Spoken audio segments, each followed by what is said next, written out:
This is up on Seagull. This is the yellow place. This is just amazing to see how much sand was lost behind this. Before the storm, the sand was up to the lattice board on what you see as the back side where the heat pump table is now hanging loose. What an amazing amount of sand lost. This cottage right here was usually rented, I'd say 80 or 90% of the weeks between Memorial Day and Labor Day, and even afterwards. And you can see there's not much left there. This one was rented quite often also, and be a while before that condemned sign's gone, if they can do anything with these places.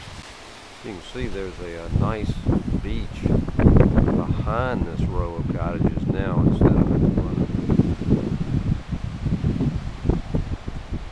it. Someone just said they think this is worse than Isabel. Look at the septics for all these places.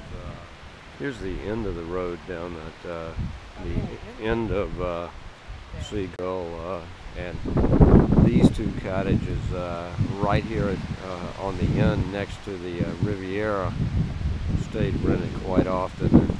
And as you can see, not sure they can get these back in condition. Just to give you a little perspective of how much sand was washed away in the storm, and was we believe that even with the tops of these sandbags that you can see over here in the picture. You can see the steps that led from the driveway up to this cottage hanging about 6 or 7 feet up in the air. And as you can see, it's as wide as ever. It's just not real pretty on the north side of it. But it's got a little cut in it down the beach, as you can see. But it's still here. I'm sure it will hopefully be repaired by next spring and summer by Mother Nature again. This is pretty amazing. This is the yellow place right above, up on the hill above the Riviera. And look underneath that. The dune had been washed back to where it wasn't that much in front of the cottage, but it was up to the utility room that you can see there, which was at ground level. And you can see they lost about 10 feet of sand depth-wise, and probably 15 or 20 feet back towards the mainland. Pretty amazing, and not sure how they fix this. Maybe a beach push-up or something. But here's a shot looking back towards the cottages that were on Seagull, and you can see the shape of the beach has changed a little bit. That's looking back towards the Riviera, and now look at this.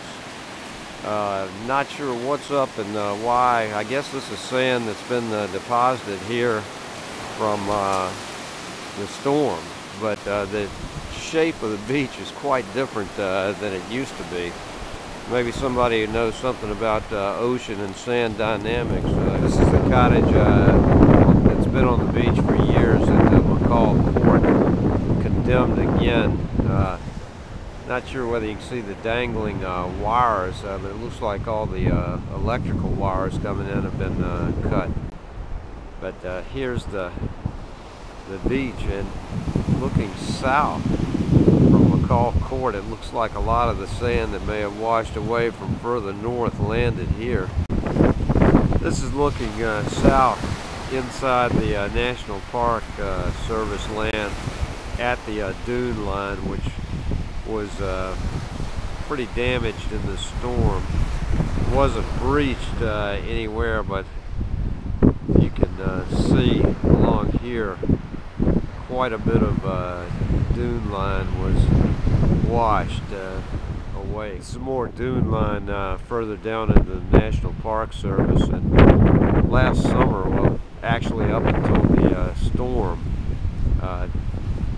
the sand was nearly to the top of these sand fences that you can see here. So they're pretty much all exposed now, as well as sand washed away back towards the houses behind this dune. But not sure what they're going to do to restore this and protect their homes and so forth.